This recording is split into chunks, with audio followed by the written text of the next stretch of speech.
আল্লাহ রাব্বুল আলামিন বলেন, ওগো নবীজি আপনি দুনিয়ার মুমিন মুসলমানদেরকে বলে দেন, ওয়াকুলিল হাক্কু মির রাব্বিকুম। আল্লাহ বলেন, ওগো নবীজি আপনি বলে দেন, কুলিল হাক্কু মির রাব্বিকুম, হক তোমাদের রবের পক্ষ থেকে। হক কোন জিনিসের নাম? হক হলো আল্লাহর কোরআন, হক হলো আল্লাহর বিধান, হক হলো পর্দার বিধান। আল্লাহ বলেন হক একমাত্র আল্লাহর পক্ষ থেকে। দুনিয়ার মৌলবীরা, দুনিয়ার আলেমরা আপনাদেরকে হক কথা শোনায়, এই কথা কোনো আলেমের না, এই কথা কোনো মৌলবীর না, এই কথা স্বয়ং রসুলেরও না, এই কথা হলো মহান আল্লাহর। আল্লাহ বলেন, ওয়াকুলিল হাক্কু মির রাব্বিকুম, ওগো নবীজি এই হক কথাগুলো আমি আল্লাহর পক্ষ থেকে। ফামান শাআ ফালইউমিন ওয়া মান শাআ ফালইয়াকফুর। আল্লাহ রাব্বুল আলামিন বলেন, ওগো নবীজি দুনিয়ার কোনো মানুষ যদি মানে তাহলে মানুক, আর যদি না মানে তাহলে আমার কিছু আসে যায় না। মানলে মানুক, না মানলে নাই। তবে যদি না মানো, আল্লাহ রাব্বুল আলামিন আয়াতের পরের অংশে বলেন, ইন্না আ'তাদনা লিয-যালিমিনা নারা। আল্লাহ বলেন আমার বিধান যারা মানবে না এরা হলো জালেম, আর যারা জালেম হবে আমি আল্লাহ রাব্বুল আলামিন তাদের জন্য জাহান্নামের আগুনকে প্রস্তুত করে রেখে দিয়েছি। আল্লাহ বলেন, ইন্নাল্লাযীনা আমানু ওয়া আমিলুস সালিহাতি কানাত লাহুম জান্নাতুল ফিরদাউসি নুজুলা। আল্লাহ বলেন কেউ যদি ঈমানদার হয়, পাশাপাশি নেক আমল করে, আমি আল্লাহ তাকে জান্নাতুল ফিরদাউসের মেহমান বানাবো। আপনারা কি জান্নাতুল ফিরদাউসের মেহমান হতে চান না জাহান্নামে যাইতে চান? একটু জোরে বলেন না। জান্নাতের মেহমান হতে চাই আমরা দুনিয়ার জীবনে যদি আমার পুরাটা জীবন, আমার সময়, আমার কথাবার্তা, আমার চালচলন, আমার লেনদেন, আমার দুনিয়ার কাজ, আখেরাতের কাজ সবগুলো যদি আমার আল্লাহর জন্য হয়, তাহলে ভালো রকম মনে রাখবেন আমাকেও আল্লাহ তাআলা জান্নাতুল ফেরদাউসের মেহমান বানাবে। আমার কথা, আমার কাজ, আমার জীবন, আমার মরণ, আমার কুরবানি, আমার সবকিছু হবে একমাত্র আল্লাহর জন্য। আজকে 3 দিন ব্যাপী তাফসীরুল কোরআন মাহফিল। এই এলাকাতে কি এই লোকগুলো আর লোক নাই? হ্যাঁ, এদেরকে কোন বুতে লাগাল পাইলো? আরে মিয়া সারাটা বছর দুষ্টামি করতে পারো। এলাকার যুবক ছেলেরা তোমরা তো সারা বছর গেম খেলো, সারা বছর ফেসবুক চালাও, সারা বছর ইউটিউব দেখো, সারা বছর মেসেঞ্জারে চ্যাট করো, সারা বছর বন্ধু বান্ধবের সাথে ঘোরাঘুরি করো। তো তোমার এলাকায় বছরে একটা তাফসীরুল কোরআন মাহফিল হয়, বছরে একবার কি এই মাহফিলটা একটু সময় দেওয়ার তোমার সময় হয় নাই? আল্লাহ বলেন যেহেতু তুই আমাকে দুনিয়ার জীবনে ভুলে গেছস, আমি আল্লাহ কাল হাসরের ময়দানে তোকে ভুলে যাব। কথাটা বুঝছেন নি? দুনিয়াতে আল্লাহকে যদি না ভুলেন, আল্লাহ বলে বান্দা আমিও তোরে পরকালে ভুলবো না। তাইলে আমাদের চরিত্র হওয়া দরকার মৌমাছির মতো, ফুলে বসবো, মাহফিলে আসবো, মসজিদের আমলে শরীক থাকবো, নামাজ পড়বো, সামাজিক ভালো কর্মকাণ্ডে আমরা শরীক থাকবো, সমাজের অন্যায় অপরাধের বিরুদ্ধে আমরা রুখে দাঁড়াবো, আমরা কোনো অন্যায়কে সমর্থন করব না। কারণ আমার পুরাটা জীবন আল্লাহর দেওয়া, আমার এই জীবনটা আল্লাহর মানসা অনুযায়ী চালাইতে হবে। তাইলে বলেন আমরা মুসলমান হিসেবে আমরা কি মশামাছির মতো হয়ে গেলাম না? আমরা তো মশামাছির মতো হয়ে গেলাম। মশামাছি খারাপ জায়গায় বসে, আমরা মুসলমানরাও জীবনটা খারাপ পথে কাটাই। মৌমাছি তারা বসে ফুলের মধ্যে মধু আহরণ করে, আমরা তো মৌমাছির মতো ভালো কাজ করতে পারলাম না। সুতরাং যেই ব্যক্তির জীবনে ভালো কাজ নাই, যেই ব্যক্তির জীবনে আল্লাহর হুকুম নাই, ওই ব্যক্তির মতো হতভাগা আর কপাল পোড়া জগতে আর কেউ হইতে পারে না। সম্মানিত হাজিরিন, আমাদের সমাজে যতগুলো অন্যায় হয়, যতগুলো অপরাধ হয়, যতগুলো গুনাহ হয়, আমার মনে আমি বিভিন্ন কিতাব, হাদিসের কিতাব, তাফসীরের কিতাব, ইতিহাসের কিতাব সহ আমি আলহামদুলিল্লাহ 2011-12তে দাওরায়ে হাদিস কমপ্লিট করার পরে এই পর্যন্ত মাদ্রাসার খেদমতে আসি, হাদিস তাফসীরের খেদমতে আসি। আমার এই ক্ষুদ্র জীবনের পড়াশোনা এবং গবেষণা দ্বারা আমি যতটুকু উপলব্ধি করতে পেরেছি, বর্তমান দুনিয়াতে যেই পরিমাণ নাফরমানি আর গুনার কাজ হয়, আমার মনে হয় পৃথিবীর ইতিহাসে এমন জঘন্য গুনাহ আর কোনো সময় হয় নাই।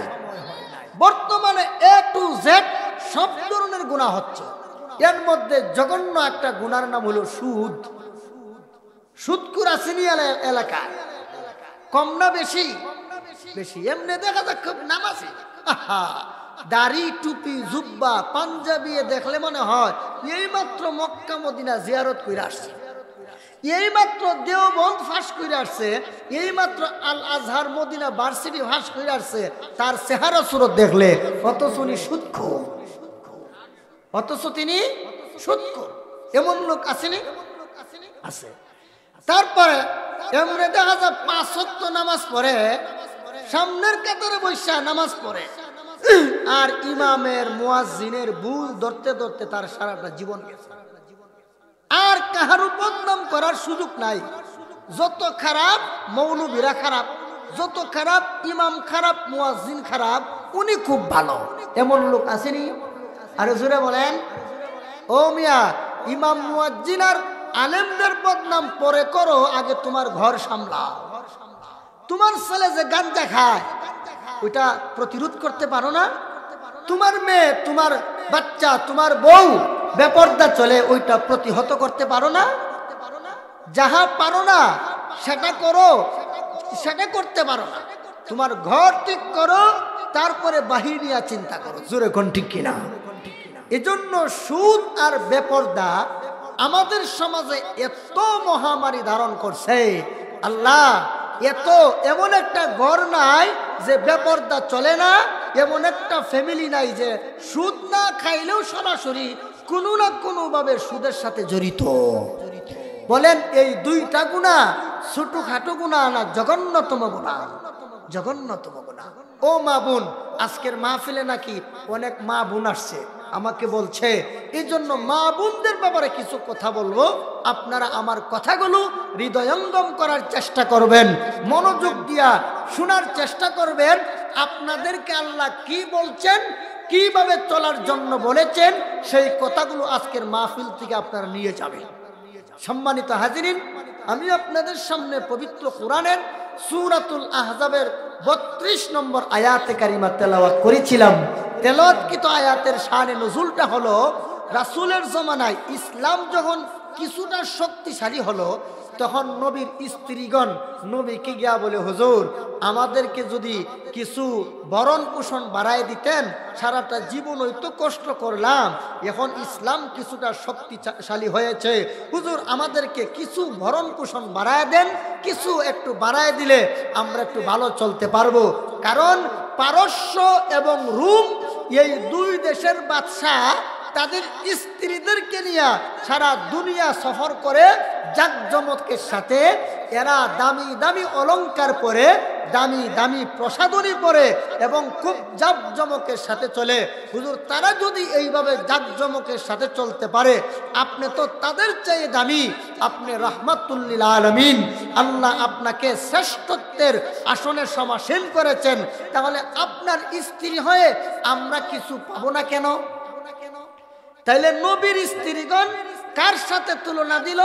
পারস্য এবং রোম দেশের বাদশার স্ত্রীদের সাথে উনারা নিজেদেরকে তুলনা করলো। আল্লাহর কাছে এটা পছন্দ হয় নাই। আল্লাহ বলেন, হে নবী, আপনি আপনার স্ত্রীদেরকে বলেন, এরা কি আপনাকে চায় না দুনিয়া চায়? এরা যদি দুনিয়া চায় তাহলে আপনি বলুন, আসো তোমাদেরকে তালাক দিয়া দেয়। আর যদি বলো না হুজুর আপনাকে চাই, তাহলে সাবধান, আর জীবনে কোনোদিন বেঈমান কাফেরের মহিলাদের সাথে তোমাদেরকে তুলনা করিও না, কারণ তোমাদের মর্যাদা দুনিয়ার সমস্ত নারীদের চেয়ে আল্লাহ বেশি দিয়েছেন। নবীর স্ত্রীদের মর্যাদা আল্লাহ জগতে আর কোনো মহিলাদেরকে দেয় নাই। ও নবীর স্ত্রীরা, তোমরা কিভাবে পারস্য এবং রোম দেশের সম্রাটের স্ত্রীদের সাথে নিজেদেরকে তুলনা করলা? তাদের চেয়ে তোমাদের মর্যাদা, তোমাদের দাম তো আল্লাহর কাছে অনেক বেশি। জোরে ঘন্টে কিনা? তখন আল্লাহ তাআলা পবিত্র কুরআনুল কারীমের পবিত্র কুরআনুল কারীমের সূরাতুল আহজাবের 27 নম্বর, 28, 29, 30, 31, 32, 33 এই আয়াতগুলো ওই ঘটনাকে কেন্দ্র করে আল্লাহ নাজিল করেছেন। এর মধ্যে আল্লাহ তাআলা আমাদের নবীর স্ত্রীদেরকে লক্ষ্য করে বলেন, ও নবীর স্ত্রীরা, তোমরা তো তাদের মতো না, জগতের অন্যান্য মহিলাদের মতো না। তোমাদেরকে আল্লাহ অনেক মর্যাদা দিয়েছেন এবং নবীর স্ত্রীদেরকে দুনিয়ার জীবনে কিভাবে চলবে এবং পাশাপাশি কিয়ামত পর্যন্ত মুসলমানের নারীরা কিভাবে জীবনযাপন করবে তার একটা প্রেসক্রিপশন, তার একটা দিক নির্দেশনা মহান আল্লাহ এই আয়াতগুলোতে দিয়েছেন। এই আল্লাহ তাআলা নারী জাতি আর পুরুষ জাতি এদেরকে আল্লাহ তাআলা এমনভাবে বানাইছেন, নারী আর পুরুষ আকাশ পাতাল ব্যবধান। নারীদেরকে আল্লাহ তাআলা এমন কিছু কাজ দিয়েছেন যেই কাজগুলো জগতের কোনো পুরুষ করতে পারে না, আর পুরুষদেরকে আল্লাহ এমন কতগুলো কাজ দিয়েছেন যেই কাজগুলো জগতের কোনো নারী করতে পারে না। সম্মানিত হাজিরিন, নারী আর পুরুষ সমান না অনেক ব্যবধান? আমার কথা উত্তর দিয়ে মেহেরবানি করে, এটা ক্লাস হচ্ছে, ক্লাস। নারী আর পুরুষ সমান না ব্যবধান? আরো জোরে বলেন। কেন বলাচ্ছি আপনাদেরকে দিয়া জানেন? কারণ এই দেশের এক শ্রেণীর নাস্তিক মুরতাদ ইহুদি খ্রিস্টানের দালালরা বলে নারী পুরুষ কোনো ব্যবধান নাই।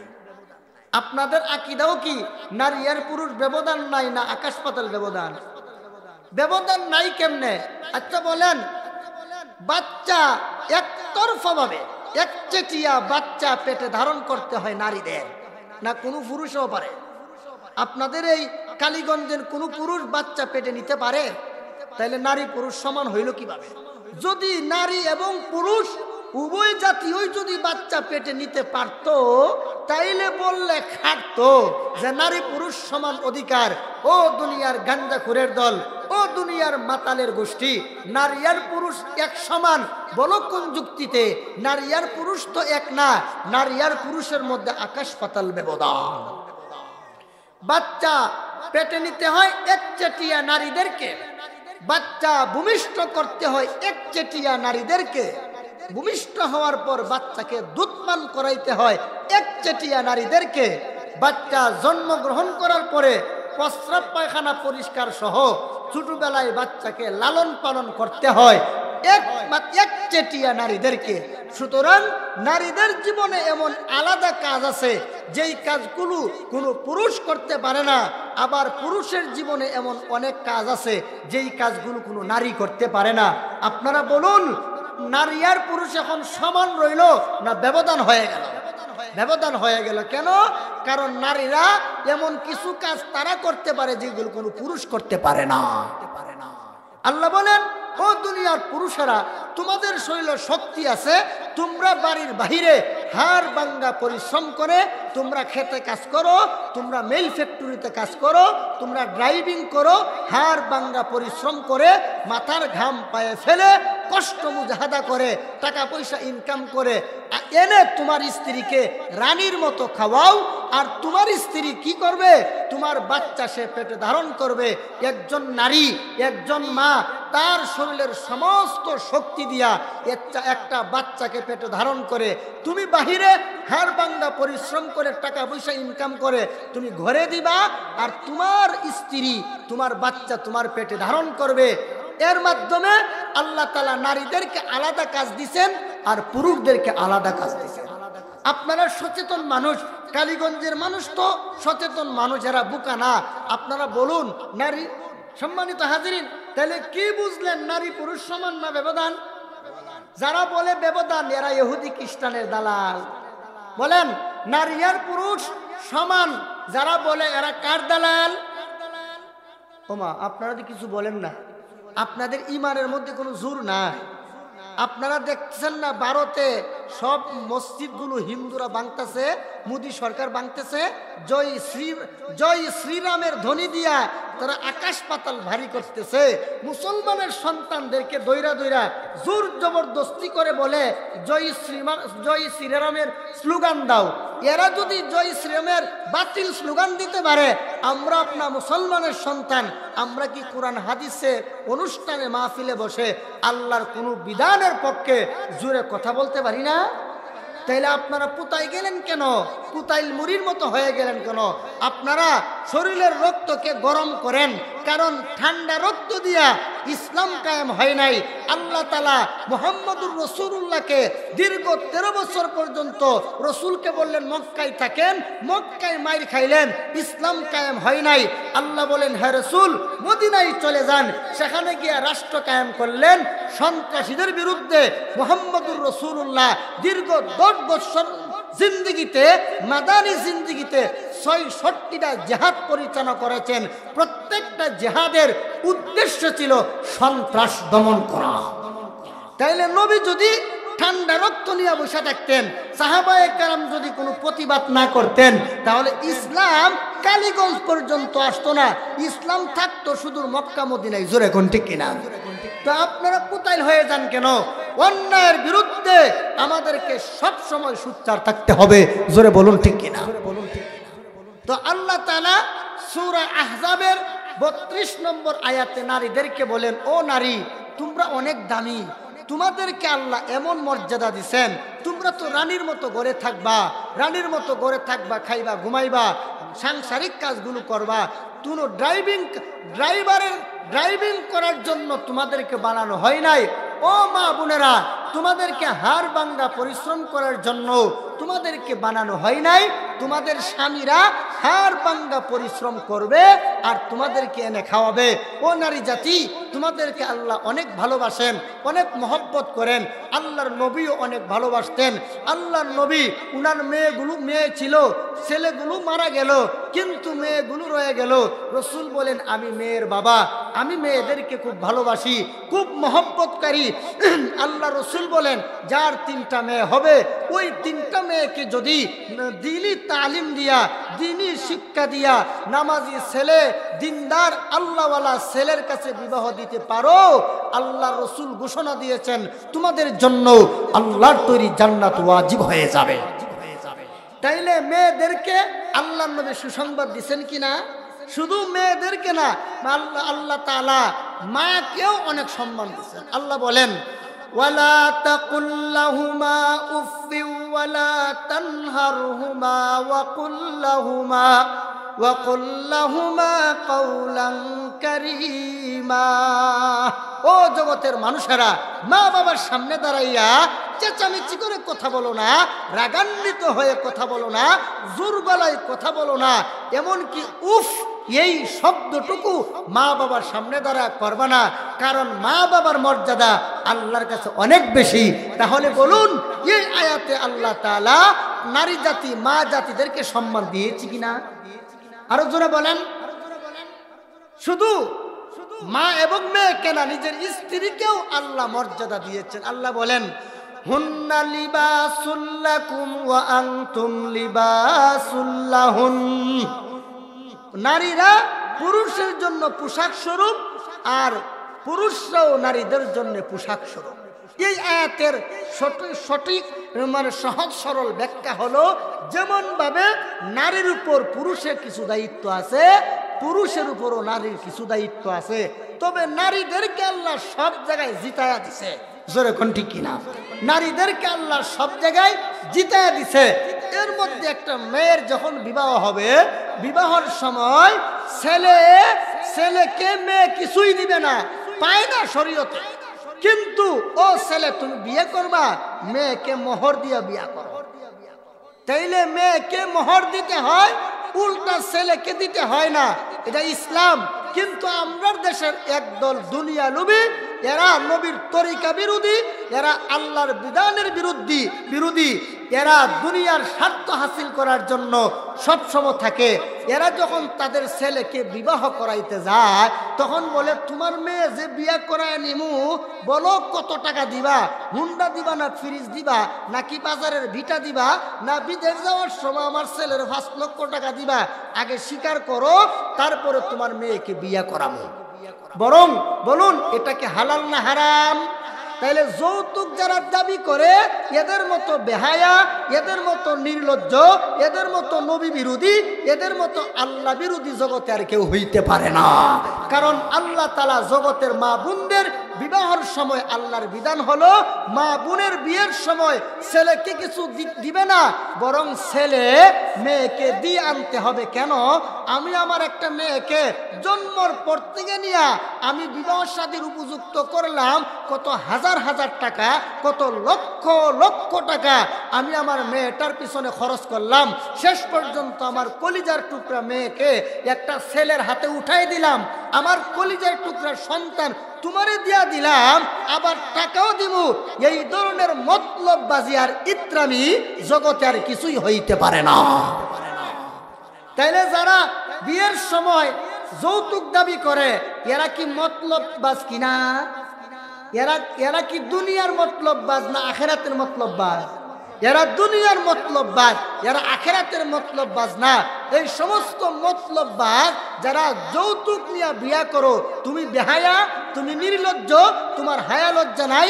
কারণ আল্লাহর হাবিব বলেছেন, আল্লাহ কোরআনেও বলেছেন, বিয়ের সময় মেয়ের পক্ষ থেকে কোনো যৌতুক ছেলেকে দিবে না। তুমি নবীর বিরুদ্ধে কাজ করলা, সুতরাং তোমার ঘরে কোনোদিন শান্তি হবে না। সম্মানিত হাজিরিন, আমি কি কথাগুলো অবাস্তব বলছি না বাস্তব? আর জোরে বলেন, অবাস্তব না বাস্তব? মাহফিলগুলোতে বাস্তবসম্মত কথা তুলে ধরা এটা বক্তাদের দায়িত্ব, আর আপনারা এই কথাগুলো নিয়ে যাবেন, আমল করবেন, এটা আপনাদের দায়িত্ব। তো নারী জাতি এমন একটা জাতি, আল্লাহ তাদেরকে অনেক সম্মান দিয়েছেন। নারীরা স্বর্ণের চেয়েও দামি। স্বর্ণ কই রাখেন? লুকায় রাখেন, শুকেছে রাখেন, বক্সে রাখেন। স্বর্ণ রাস্তাঘাটে ফেলে রাখেন না, উঠানে রাখেন না, বাড়ির সিঁড়িতে রাখেন না, ঘরে এমন একটা জায়গা রাখেন যেন কোনো চুরে নিয়ে না যায়, কোনো চুরের দৃষ্টি যেন না পড়ে। জোরে কোন ঠিক কিনা?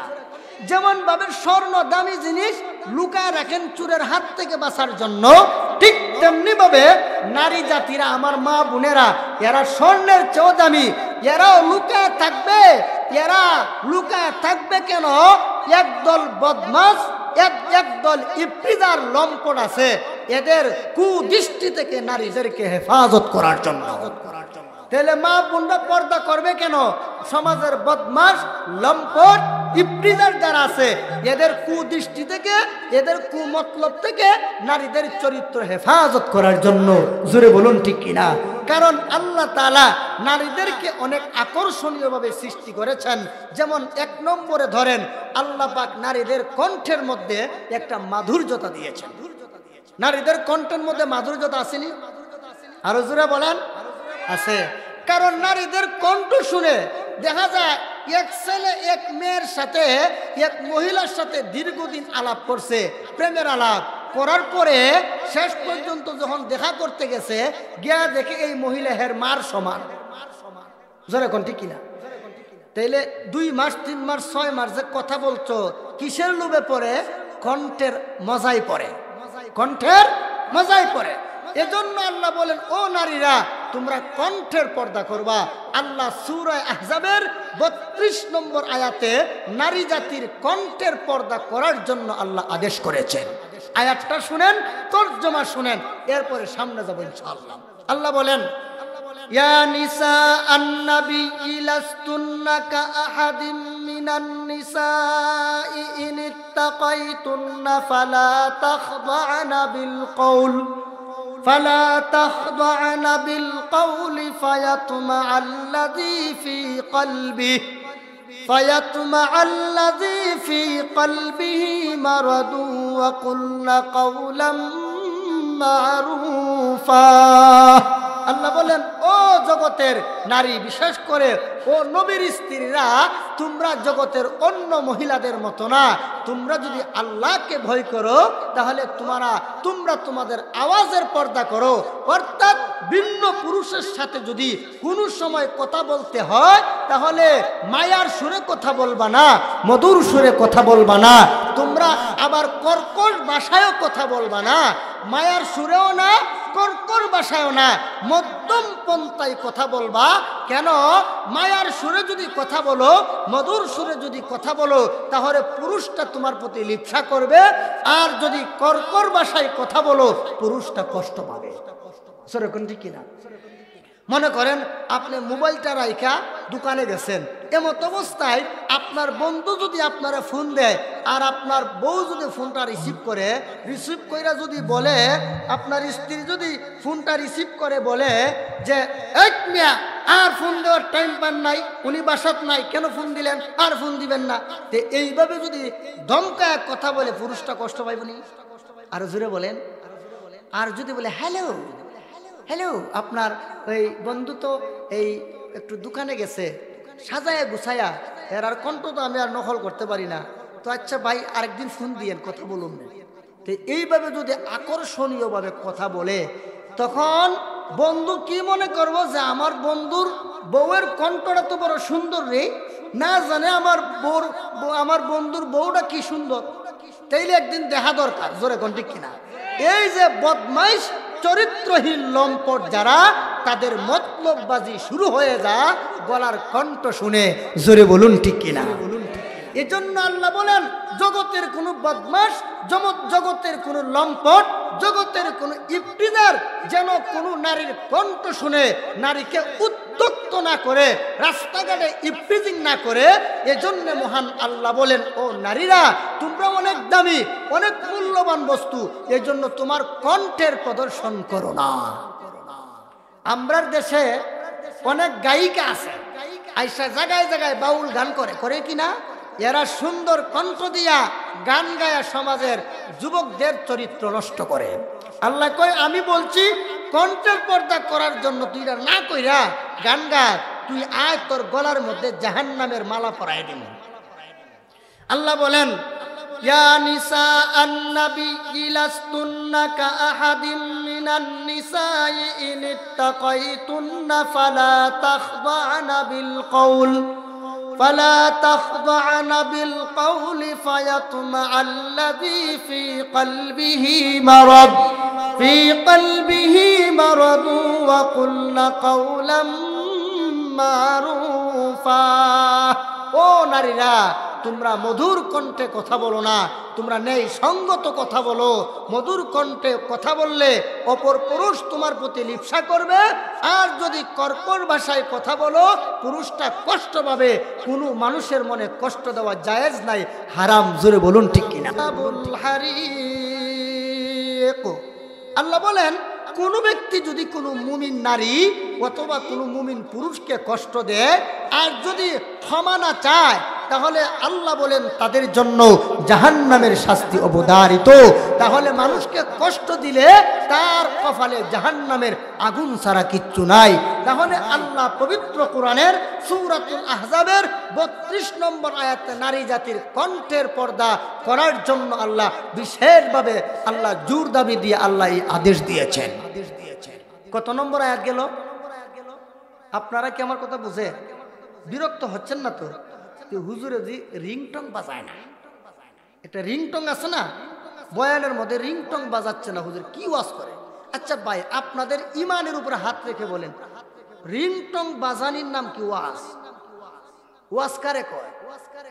অর্থাৎ যেই কোন পথে চললে জাহান্নাম থেকে বাঁচা যাবে, কোন পথে চললে জান্নাতে যাওয়া যাবে, এই কথাগুলো সুন্দরভাবে মানুষকে বুঝাইয়া দেওয়ার নাম ওয়াজ। আর একটা হলো আওয়াজ, যে আওয়াজটা কোরআন দরকার নাই, হাদিস দরকার নাই, যেমনে মন চেমনে বলা যায়। হ্যাঁ, ওই যেমনে মন চেমনে বলা যায়। আমার উদ্দেশ্য হলো আওয়াজ শোনাইতাম, কিছু পাবলিক আসছে আওয়াজ শোনার জন্য, এখানে ওয়াজের দরকার নেই। জোরে কোন ঠিক কিনা? এই যে কথাগুলো বলছি, এইগুলো আমাদের শোনা দরকার কিনা বলেন? আর জোরে বলে এগুলো হয় না। সাধারণত এই কথাগুলো মাহফিলগুলোতে হয় না। কেন? বক্তাও বলে না, আর যারা শুনতে আসে এরাও শুনতে চায় না। তো ভাইয়ের আমার, আপনারা তাইলে ভুল পথে আছেন।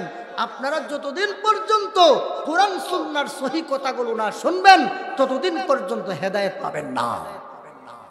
তাইলে 32 নম্বর আয়াত গেল। আর 33 নম্বর আয়াতে আল্লাহ নারী জাতির দেহের পর্দা করতে বলেছেন। তাহলে 32 নম্বর আয়াতে কণ্ঠের আওয়াজ আল্লাহ হেফাজত করতে বলেছেন, আর 33 নম্বর আয়াতে দেহের পর্দা করতে বলেছেন।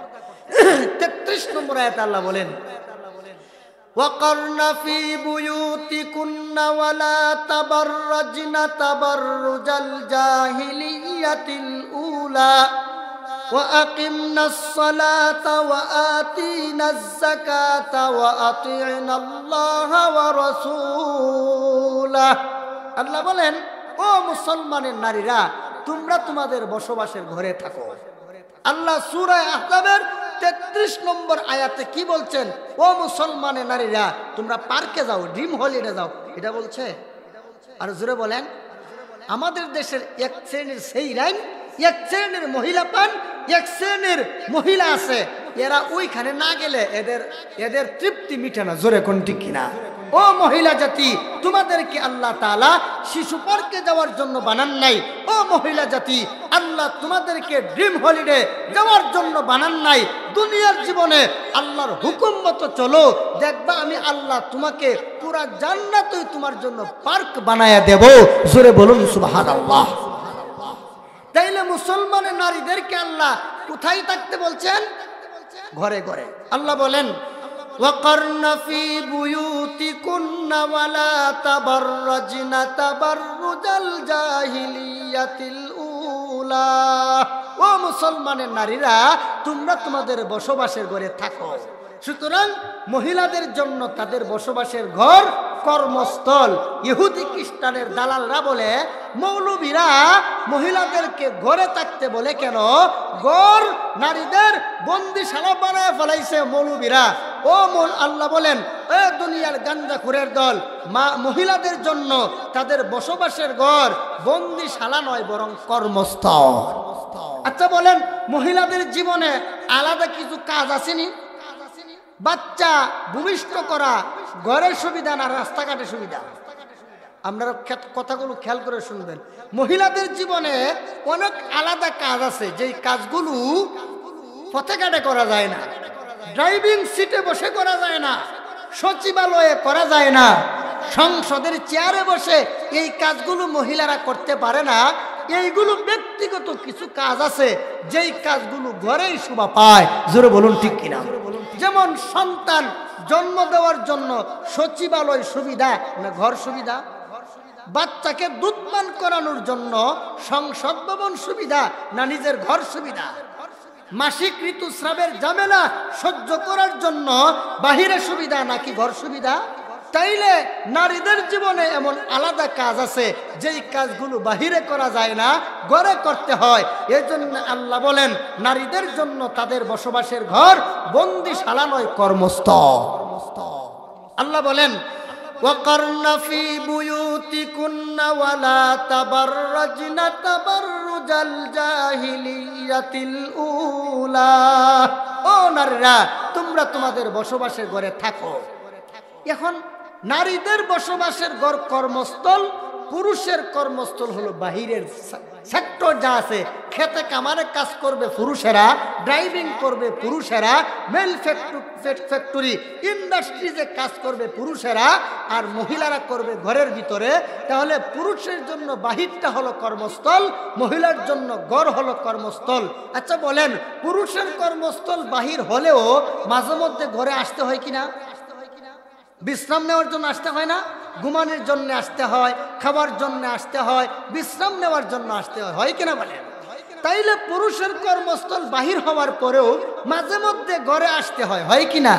ঠিক তেমনি ভাবে ঘর নারীদের কর্মস্থল হলেও মাঝে মধ্যে বাহিরে যাওয়া লাগে। যেমন ধরেন, আল্লাহ বলেন, ইসলামী শরীয়ত বলেন, তিনটা কারণে নারীরা ঘরের বাইরে যাইতে পারবে। আজকে এখানে যারা বসছেন আপনারা মনে রাখবেন আমার কথা, যে সমস্ত মা বোনরা শুনছেন আপনারও সারাটা জীবন এই কথাগুলো মনে রাখবেন যে কয় কারণে নারীরা ঘরের বাইরে যেতে পারে। এক নম্বর, ধর্মীয় কারণে। কি কারণে? ধর্মীয় কারণে। আচ্ছা, আজকে এখানে ওয়াজ হচ্ছে, অনেক দূর থেকে অনেক মা বোনরা আসছে না? তো এই মা বোনরা যদি ঘরে বসে থাকতো, ওয়াজ শুনতে পারতো, তাহলে ধর্মীয় কারণে তাকে আসতে হয়েছে। এক নম্বর, অনেক মহিলা মাদ্রাসা আছে যেই মাদ্রাসাতে না গেলে মেয়েরা পড়তে পারবে না, এই জন্য ধর্মীয় কারণে ওই মেয়েটা ঘর থেকে বের হতে হয়েছে। যেরকম ঠিক কিনা? এক নম্বর হলো ধর্মীয় কারণে নারীরা বাড়ির বাইরে যেতে পারবে। 2 নম্বর হলো ব্যক্তিগত কারণে। ভাই, কি কারণে? ব্যক্তিগত কারণে। যেমন মেয়েটা তার বাবারে দেখতে মন চাইছে, তার ভাইকে দেখতে মন চাইছে, তার মাকে দেখতে মন চায়, এখন কি সে ঘরের ভিতরে বসে থাকলে পারবে? পারবে না। তাহলে যেখানে গেলে মাকে দেখা যাবে, বাবাকে দেখা যাবে, ভাই বোন দেখা যাবে, সেখানে যাইতে পারবে মহিলা। কয়টা গেল? 3 নম্বর হলো আর্থিক প্রয়োজন। যেমন ধরেন একটা মেয়ে, তার মা বাবাও নাই, ছেলেও নাই, ভাইও নাই, তাকে খাওয়ানোর মতো একটা মানুষ দুনিয়াতে নাই, তখন এই মহিলাটা কি না খায়া মরতো? নি আপনারা কি না খায়া মরতো? ইসলাম এত কঠোর না। ইসলাম বলে যেখানে গেলে সে চারটা ডাইল ভাত খেতে পারবে, একটা কাপড়ের ব্যবস্থা করতে পারবে, সেখানে গিয়া কাজ করতে পারবে, ইসলাম বলে। তবে আল্লাহ তাআলার বিধান হলো, ইসলামী শরীয়তের বিধান হলো যে মহিলা যদি যুবতীও হয়, তাকে ভরণ পোষণ করার যদি কোনো লোক তার না থাকে, তাহলে ইসলামী শরীয়ত বলে এই মেয়েটার ভরণ পোষণের দায়িত্ব গ্রহণ করবে সরকার। কিন্তু আমরা দেশে করে না, করেনি। তাইলে নারী জাতিরা ঘরের বাইরে যেতে পারবে কয় কারণে? 3 কারণে। 1 নম্বর ধর্মীয় কারণে, 2 নম্বর হলো ব্যক্তিগত কারণে, 3 নম্বর হলো আর্থিক কারণে। কালীগঞ্জ বাজারে, গুড়াশাল বাজারে, নরসিংদী কালী বাজার কাপড়ের বাজারে মহিলাদের যে ঢল নামে, এটা কোন প্রয়োজনে যায়? ওমা, আপনারা আমার কথা বুঝেন না? গুড়াশাল বাজার, কালীগঞ্জ বাজার, নরসিংদীর কালী বাজার, তারপর আপনি বসুন্ধরা সিটি বলেন, নিউ মার্কেট বলেন, আল্লাহ, পুরুষ আমরা তো মাঝে মধ্যে যাওয়ার লাগে, মহিলাদের জন্য শ্বাস ফালানোর জায়গা নাই। এই মহিলা, এটা তোমার ব্যক্তিগত প্রয়োজন না, এটা তোমার ভণ্ডামি আর ইদ্রামি ছাড়া কিচ্ছু না। ও মা, তোমার কাপড় চোপড় কিনে দেওয়ার জন্য তোমার ভাই যথেষ্ট, তোমার স্বামী যথেষ্ট, তোমার সন্তান যথেষ্ট। তোমার মতো মহিলা নিউ মার্কেটে যাওয়ার প্রয়োজন নাই, বসুন্ধরা সিটিতে যাওয়ার প্রয়োজন নাই, কালীগঞ্জ বাজার, গুড়াশাল বাজারে যাওয়ার কোনো প্রয়োজন নাই, নরসিংদী কালী বাজারে যাওয়ার কোনো প্রয়োজন নাই। এটা তোমার ব্যক্তিগত প্রয়োজনের মধ্যে পড়ে না। সুতরাং তুমি যে বের হইলা, তোমার উপর আল্লাহর লানত। আর কিছু মা বোন আছে, জামাই থাকে, মনে করেন মিডিল ইস্টে থাকে, বাহিরে থাকে, কাঁচা টাকা, বুঝেন না, টাকার একটা গরম আছে না, তুমি এমনি গরম গরম খরচ করো, যেই বেড়ায় ফাটাইতেছে এই বেড়ার 12টা বাজে। এক একটা প্রবাসী 12 ঘন্টা, 13 ঘন্টা, 14 ঘন্টা ডিউটি করে, আর তুমি এই টাকা খরচ করো গুড়াশাল বাজারে, তুমি এই টাকা খরচ করো কালীগঞ্জ বাজারে, বসুন্ধরা সিটিতে গিয়া, আর নিউ মার্কেটে, আর কালীবাজার নরসিংদীতে। এই জন্য কি তোমার স্বামী দৈনিক 14 ঘন্টা মেহনত করে বিদেশের মাটিতে? তাইলে তুমি যে গেলা, এটা তোমার ব্যক্তিগত প্রয়োজনে পড়ে না, তোমার উপর আল্লাহর লানত। সুতরাং যেই সমস্ত মহিলারা এই সমস্ত বেপরদা হয়ে বিভিন্ন জায়গায় যায়, তোমার উপর আল্লাহর লানত। ও মা, তুমি ঠিক আছে, পর্দা রক্ষা করে তুমি যদি তোমার এই 3 প্রয়োজনে বের হও, এটা শরীয়ত নিষেধ করে না। 100% এই কাজগুলো আল্লাহ পাকের পক্ষ থেকে সমর্থন করে। তাইলে আমরা মা বোনরা যখন ঘরের থেকে বের হয়, তখন কয় কারণে বের হতে পারবে? আপনারাই বলেন, সবক নিতে আছে কয় কারণে?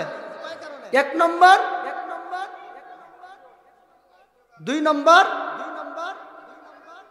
3 নম্বর আর্থিক কারণে। বলেন সবাই, আবার বলেন।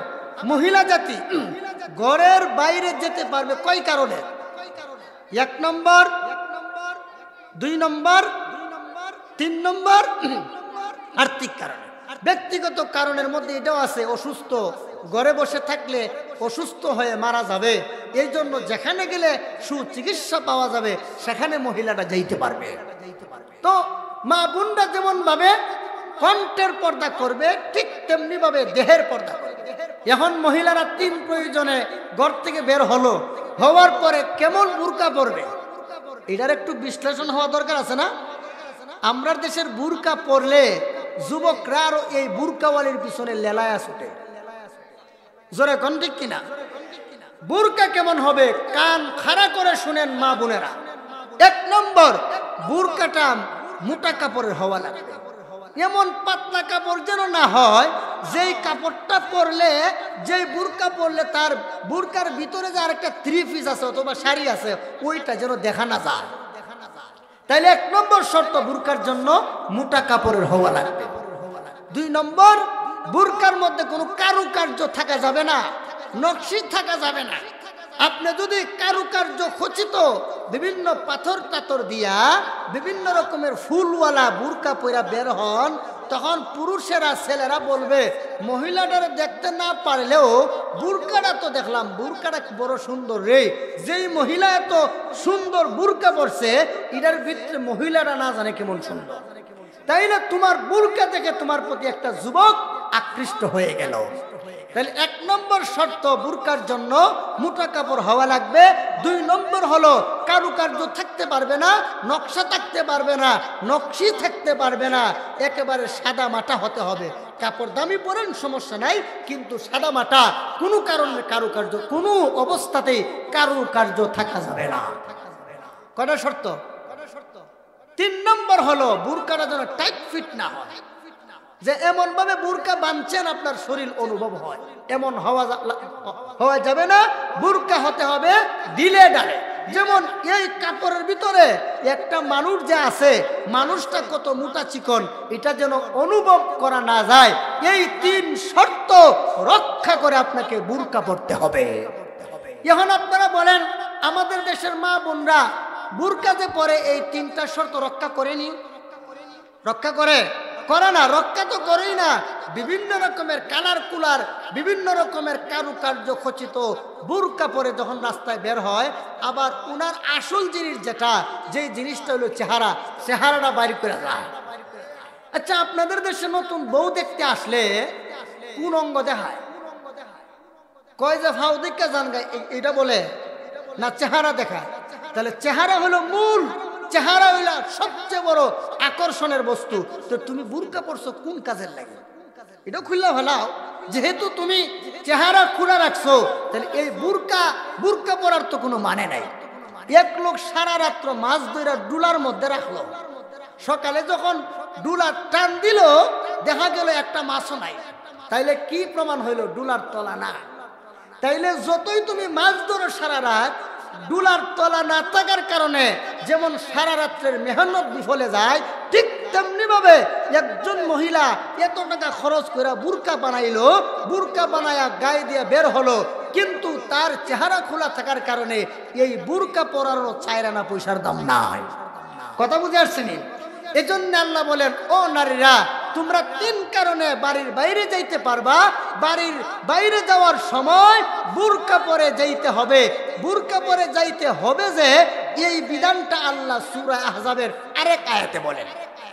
আল্লাহ বলেন, ইয়া আইয়ুহান নাবিয়্যু কুল লিআজওয়াজিকা ওয়া বানাতিকা ওয়া নিসাইল মুমিনিনা ইউদিনিনা আলাইহিন্না মিন জালাবিবিহিন। আল্লাহ বলেন, ও নবী, আপনি আপনার স্ত্রীগণকে বলুন, আপনার মেয়েদেরকে বলুন, সারা দুনিয়ার সমস্ত নারীদেরকে বলুন, এরা যখন ঘর থেকে বের হয় এরা যেন বুরকা পরে বের হয়। তাহলে নারীর জাতিরা ঘর থেকে বের হওয়ার সময় বুরকা পরে বের হতে হবে। এটা কি, এই কথাটা কি ম্যাগাজিনে পাইছেন, পত্রিকায় পাইছেন, টিভির নিউজে পাইছেন? না না না, কোথায়? আল্লাহর কোরআনে পাইছেন। সুতরাং আল্লাহর কোরআনের বিরুদ্ধে যাওয়ার মতো ক্ষমতা দুনিয়ার কাহারও নাই। কেন নাই? আল্লাহ সূরা আহজাবের 36 নম্বর আয়াতে বলেন, আল্লাহ বলেন ওয়ামা কানা লিমুমিনিন ওয়ালা মুমিনাতিন ইযা কাদাল্লাহু ওয়া রাসূলুহু আমরা আইয়াকুনা লাহুমুল খিয়ারাতু মিন আমরিহিম ومن يعص الله ورسوله فقد ضل ضلالا مبينا আল্লাহ বলেন দুনিয়ার কোনো মুমিন নারী অথবা কোনো মুমিন পুরুষের কোনো অধিকার নাই আল্লাহর বিধান দেওয়ার পরে সে ইচ্ছা পোষণ করবে যে আমি এটা পালন করলে করব না করলে নাই, এটা আমার ইচ্ছা, এটা অধিকার আল্লাহ দেয় নাই। যারা এমনটা করবে আল্লাহ বলেন ওয়া ইয়াসিল্লাহা ওয়া রাসূলুহু ফাকাদ দাল্লা দালালাম মুবিনা। এই ধরনের কাজ যারা করবে এরা সুস্পষ্ট গুমরাহির মধ্যে আছে। এখন আমি মানতামই না, মৌলবী তুমি কি করবা? মৌলবীর করণ লাগতো না। মৌলবী কি করবে? মৌলবী বলে যাবে এটা আমাদের দায়িত্ব। কে করবে এটা মরার পরে বুঝবা কয় মন দানে কয় মন চাউল হয়। জোরে কোন ঠিক কিনা? কি পরিণতি হবে জানো? আল্লাহ সূরাতুল আহজাবের আল্লাহ পাক 29 নম্বর আয়াতে বলেন, আল্লাহ বলেন وَقُلِ الْحَقُّ مِنْ رَبِّكُمْ فَمَنْ شَاءَ فَلْيُؤْمِنْ وَمَنْ شَاءَ فَلْيَكْفُرْ। এই ছেলেরা, এই উঠলা কেন? পেশাবে ধরছে? চিন্তা করছেন? এদের তো ডায়াবেটিসও নাই যে পেশাবে ধরছে জায়গা। কি দরকারটা যাওয়ার? এই কথাগুলো ভাই খারাপ বলতেছি, এই কথাগুলো একটা অ্যান্টিবায়োটিক কিনা বলেন, এটা কোনো বক্তা মৌলবী কয় না, বুঝছেন? একটা লোক উঠবে না, সাবধান করে দিলাম। যে উঠবে হ্যাঁ 10,000 টাকা জরিমানা। কি পাইছেন? হ্যাঁ, নেতার পিছনে সময় দিতে পারেন, সারাটা জীবন মিছিল কইরা মিটিং কইরা নেতা কয় হেরা মার হেরাদর করছেন, আল্লাহর কোরআন শুনতে সময় পাইলেন না। একটা লোক উঠবেন না বলে দিলাম। যদি ফেসাবে ধরে ছুটিলে দাঁড়ায় এক আঙ্গুল দেখাইবেন।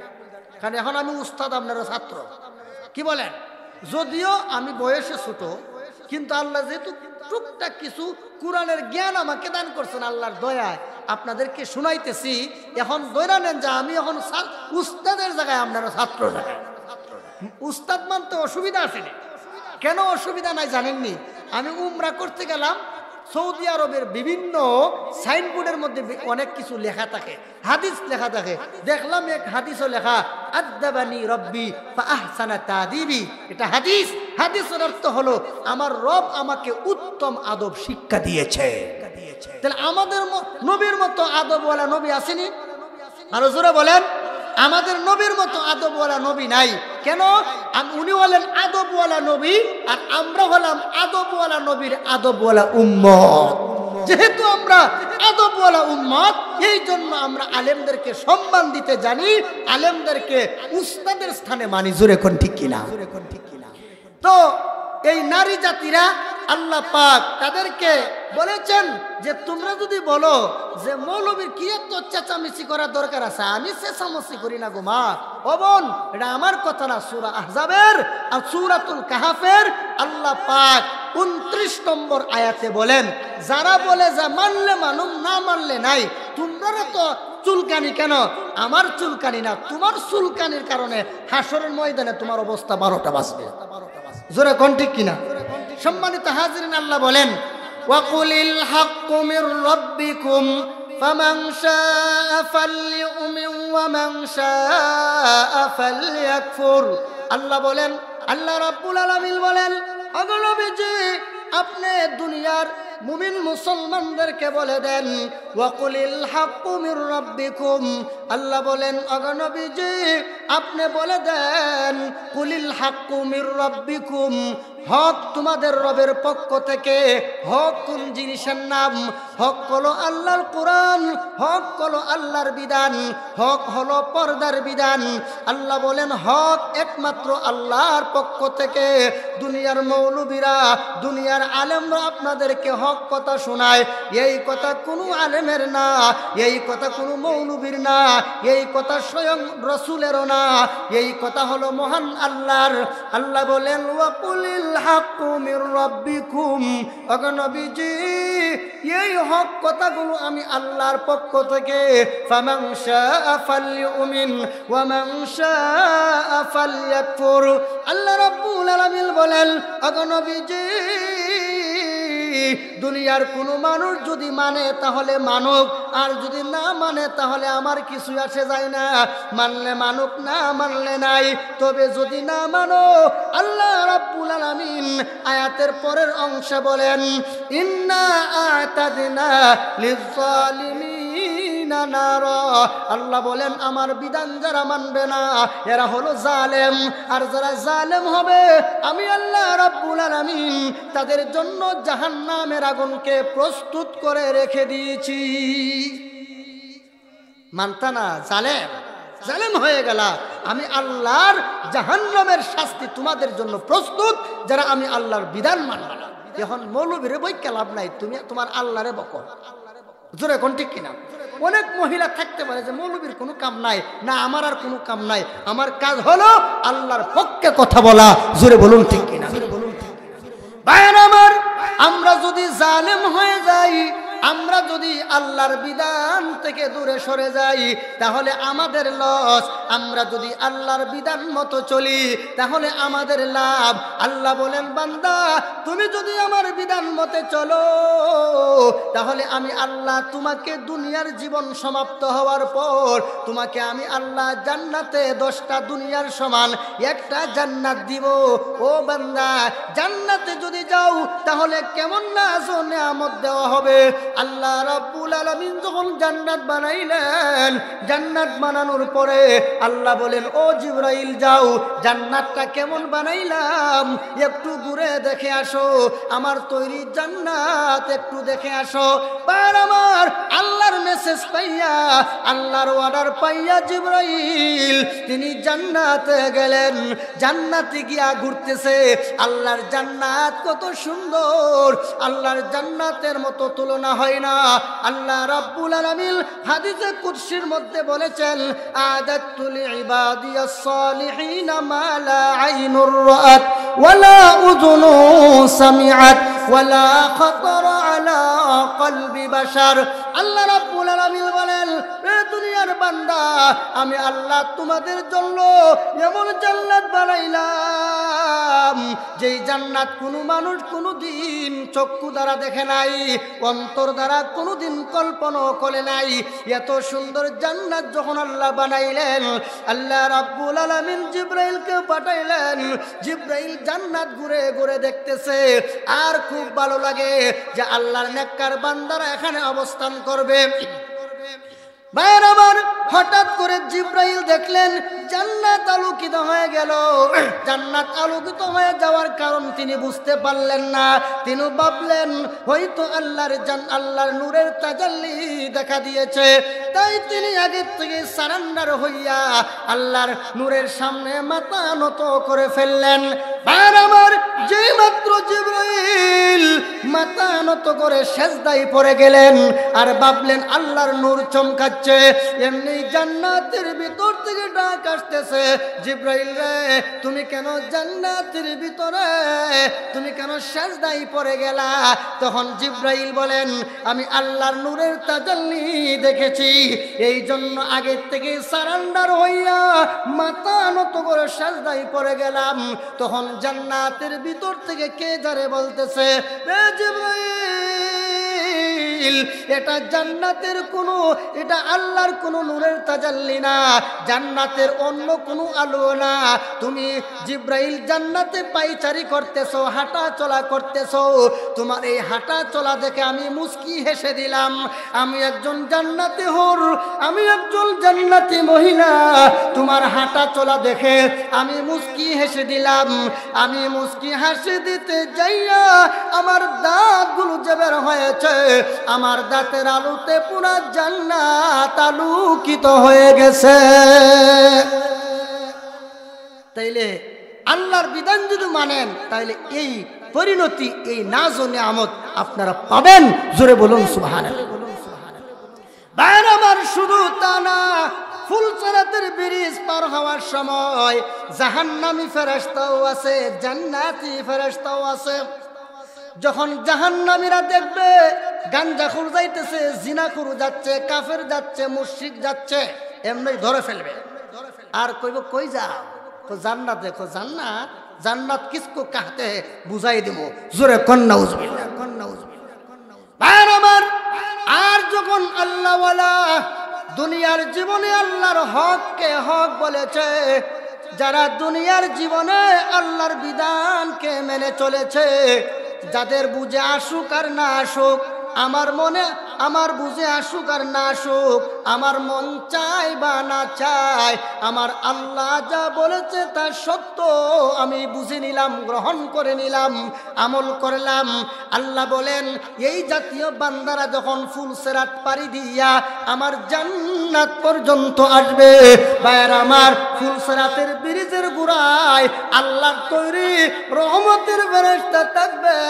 তখন নামাজি মুসলমান, আল্লাহওয়ালা মুসলমান, যারা দুনিয়াতে আল্লাহর দলে ছিল, বেঈমান কাফেরকে সমর্থন করে নাই, জালেমদেরকে সমর্থন করে নাই, এমন আল্লাহওয়ালারা যেই মাত্র ফুলসিরাতের ব্রিজে দাঁড়াবে, ব্রিজের গোড়ায় দাঁড়াবে ফুলসিরাত পার হয়ে জান্নাতে যাওয়ার জন্য, তখন ফেরেশতারা বলবে, ও আল্লাহওয়ালা, ও পরহেজগার মুত্তাকি, কোথায় যেতে চান? জান্নাতে যাইতে চাই। জান্নাতে পড়ে যাবেন, আগে খুশ খবর শুনেন আল্লাহ কি বলেছেন। তখন ফেরেশতারা আল্লাহর পক্ষ থেকে তাদেরকে শোনা দিবেন, সালামু কাওলাম মির রাব্বির রহিম, দয়ালু আল্লাহর পক্ষ থেকে সালাম গ্রহণ করো। তারপরে জান্নাতীদের জন্য বুরাক আনা হবে, ওই বুরাকে উঠাইয়া চোখটা পাতি দিতে যতটুক সময় লাগে, এর আগেই আল্লাহর তৈরি জান্নাতের গেইটে হাজির হয়ে যাবে। ভাইয়ের আমার, জান্নাতের গেট উন্মুক্ত করে দিয়ে বলবেন, খুলে দিয়ে বলবেন, উদখুলুহা বিসালামিন আমিনিন। ও আল্লাহওয়ালা, ও নামাজি মুসলমান, ও পর্দাওয়ালি নারী, তুমি জান্নাতের ভিতরে একেবারে নিরাপদে ঢুকো, তোমার কোনো ভয় নাই, ক্ষমতা হারানোর ভয় নাই। যারা ক্ষমতায় আসে, ক্ষমতায় আসার পর 5 বছর পর ক্ষমতা যাওয়ার একটা আশঙ্কা থাকে। আল্লাহ বলেন, বান্দা বান্দি, তোমাকে ক্ষমতা হারানোর মতো কোনো ভয় নাই, জান্নাত থেকে বহিষ্কৃত হওয়ার কোনো ভয় নাই। এর আরেক আয়াত আল্লাহ বলেন, সালামুল আলাইকুম তিবতুম ফাদখুলুহা খালিদিন। আল্লাহ বলেন, ও আল্লাহওয়ালারা, তোমরা জান্নাতে ঢুকো। কতদিনের জন্য ঢুকবো? আল্লাহ বলেন, কোনো দিন টিন নাই, চিরকালের জন্য। আমগু টাকা পয়সা নিয়ে হেরা চলে, মোবাইলে যে টাকা ঢুকান হেরা নেয় না, ট্যাক্স কারেন্টের থেকে নেয় না, সব কিছু থেকে ট্যাক্স নেয়, ট্যাক্স নিয়ে আমগুলো দেয়। কি দিছেন? আল্লাহ রাব্বুল আলামিন আমাদেরকে এইগুলো দিবেন। এই জন্য নবীর ইশক আর মহব্বত আপনাদের অন্তরে ঢুকান, দুনিয়ার সব নেতা নেত্রীর মহব্বত লাথি মেরে আপনার অন্তর থেকে ঝেড়ে ফেলেন, আল্লাহ এবং তার রসুলের মহব্বত ঢুকান। জোরে কোন ঠিক কিনা? रुखसार से बुरका का जरा पर्दा उठा दो, लिल्लाह मुझे हुस्न खुदा दाद दिखा दो।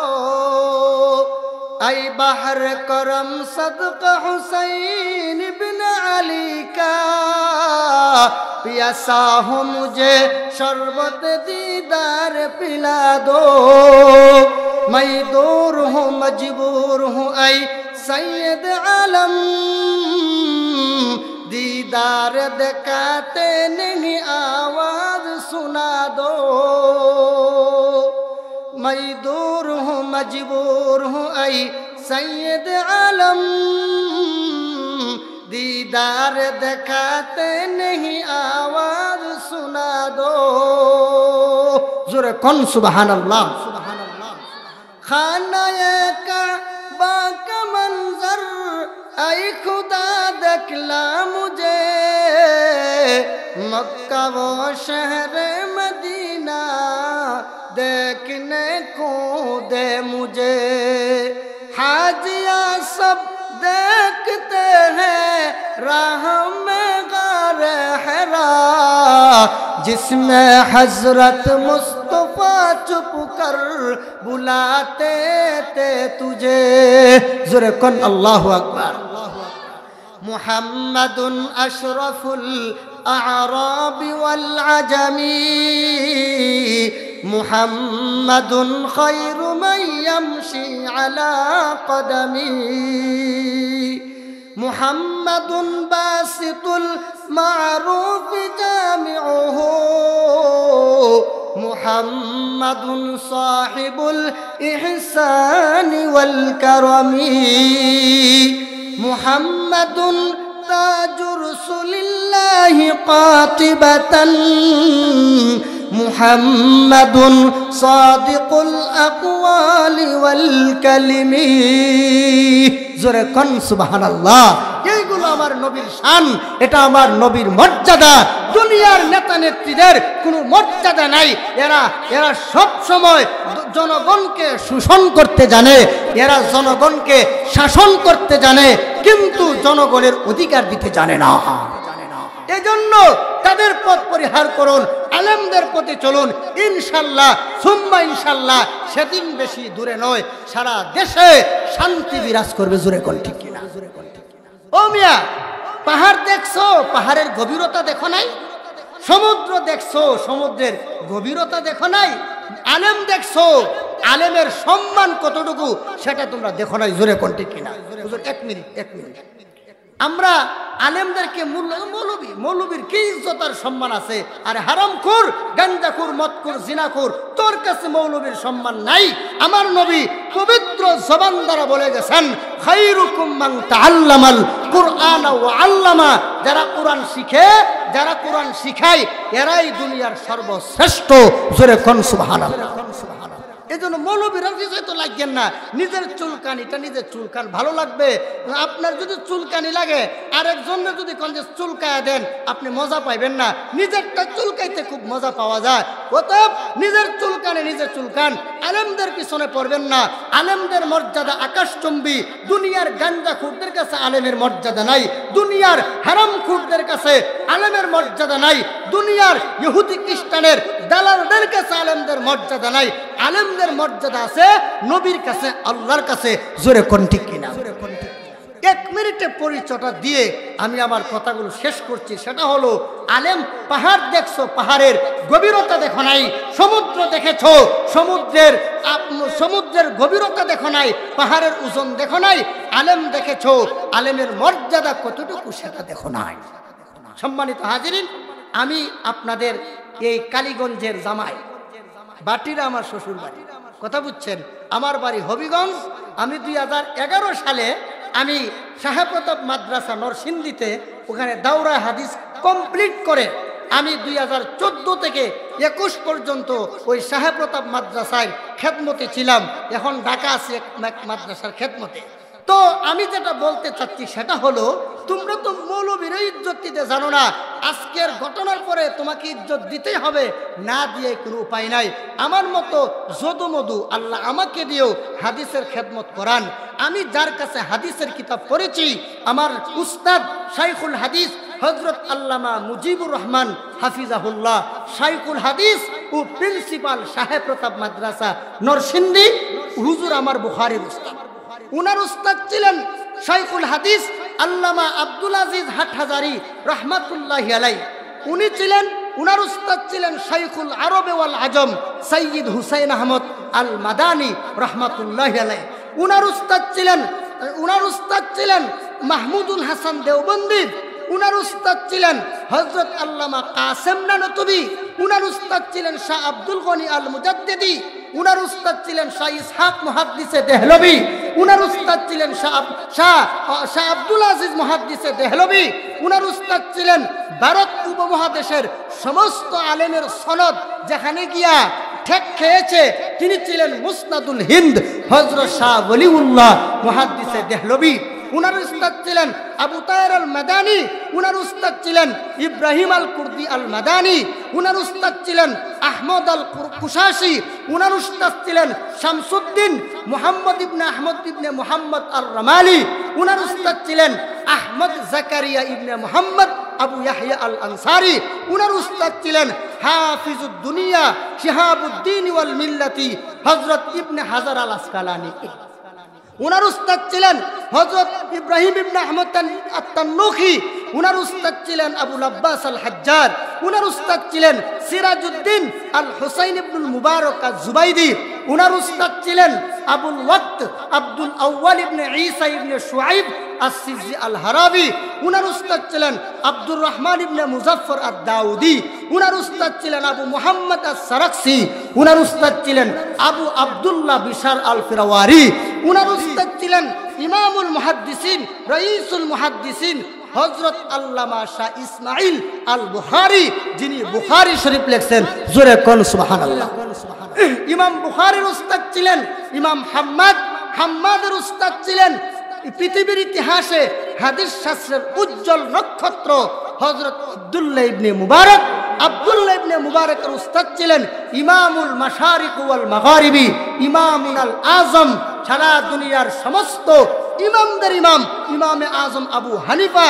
ইমামে আজম আবু হানিফা উনার লিখিত কিতাব হাদিসের কিতাব মুসনাদু আবি হানিফা, এই কিতাবের কিতাবুল ইলম অধ্যায়ে লেখছেন 96 হিজরিতে ইমাম আবু হানিফা বাইতুল্লাহ শরীফে গিয়া আল্লাহর হাবিবের সাহাবীর দর্শে বসে হাদিস গ্রহণ করেছেন।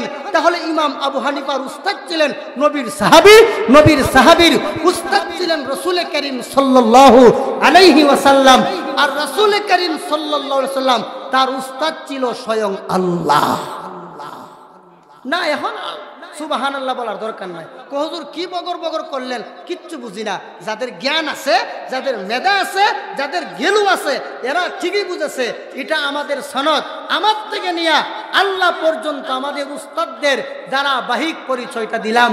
তাহলে মনে করো না যে মৌলবীরার দৌড় আর কদ্দুর, ও মিয়া নাস্তিকের দলেরা বলে মোল্লার দৌড় মসজিদ পর্যন্ত, এটা একটা কুফরি কথা। মৌলবীদের দৌড় সংসদ ভবন পর্যন্ত, মৌলবীদের দৌড় জাতিসংঘ পর্যন্ত, মৌলবীদের দৌড় আল্লাহর জান্নাত পর্যন্ত।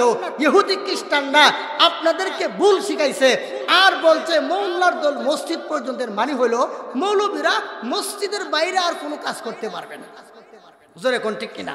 যাই হোক, আল্লাহ তাআলা যেন এই কথাগুলোর উপর আমল করলাম। হুজুরকে বসাইয়া আমি আসলে 2-4টা কথা বলে ফেলছি, এটা একটা দৃষ্টিকটু লাগে, এটা ঠিক না। এরপরও সর্বপ্রথম হুজুরের কাছে মাপ চেয়ে নিচ্ছি। বাদ বাকি আপনারা যদি বিরক্ত হয়ে থাকেন আপনাদের কাছে আমি ক্ষমা চাই। আল্লাহ যেন আজকের এই মাহফিলকে কবুল করেন, আল্লাহ যেন এই মাহফিলকে এলাকাবাসীর হেদায়েতের জরিয়া হিসেবে কবুল করেন।